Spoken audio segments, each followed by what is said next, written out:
Nauubusan na raw ang Pilipinas ng resupply ship na ipapadala sa BRP Sierra Madre sa Ayungin Shoal. Sinabi yan ni AFP Western Command Vice Admiral Carlos na kabilang sa mga sugatan sa pag-water cannon ng China Coast Guard sa resupply ship na Unaiza May 4. May report si Joseph Moro. Habang nasa resupply mission para sa BRP Sierra Madre sa Ayungin Shoal, hinarap ng mga sakay ng Unaiza May 4 ang pambobomba ng tubig ng dalawang barko ng China Coast Guard. Kung dati pahapyaw lamang ang pambobomba ng tubig ng China, kahapon direktang tinamaan ang salamin ng bintana ng barko ng Pilipinas.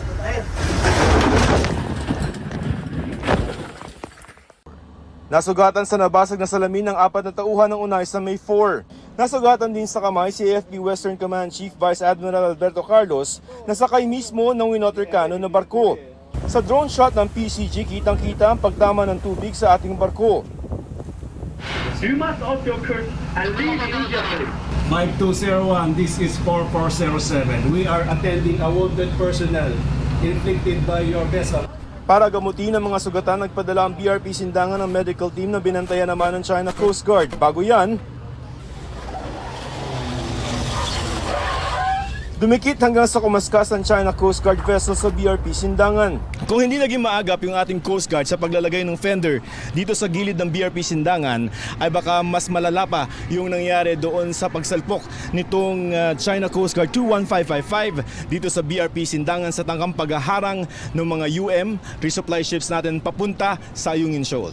The Philippine Coast Guard personnel are really doing so much effort to prevent the collision. The Chinese Coast Guard personnel are just standing there and taking video. Perhaps that it was deliberate on their part. Nakalusot naman ang Unaiza May 1 na nakapag-supply sa BRP Sierra Madre. Ineskorta naman ng BRP Gregorio del Pilar ang Unaiza May 4 at BRP Sindangan pabalik ng Palawan. Wala naman ako napansin na intention to sink, just to disable. Kasi ang target nila is the bridge and the smokestack para maano yung engine natin.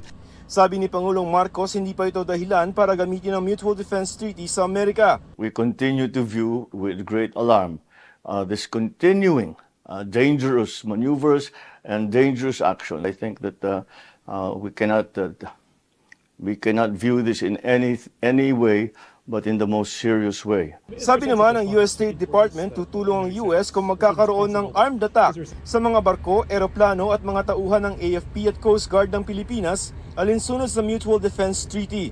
Pero kung may tuturing bang armed attack ang pang-water cannon ng China, I'm not going to speculate or get out ahead of any discussions in this regard. sabi ng tagapagsalita ng Chinese Foreign Ministry na si Mao Ning, Pilipinas ang muling sumira sa anilay pangako nito sa China at Pilipinas daw ang gumagawa ng gulo.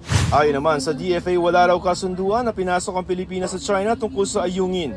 The Philippines has not entered into any agreement. I repeat, the Philippines has not entered into any agreement abandoning its sovereign rights and jurisdiction over its EEZ and continental shelf, including in the vicinity of the Ayungin Shoal. That has not been supported by any shred of credible evidence, sirang plaka. Paulit-ulit. Joseph Morong nagbabalita para sa GMA Integrated News. Mga kapuso, alamin ang State of the Nation. Mag-subscribe sa GMA Integrated News sa YouTube.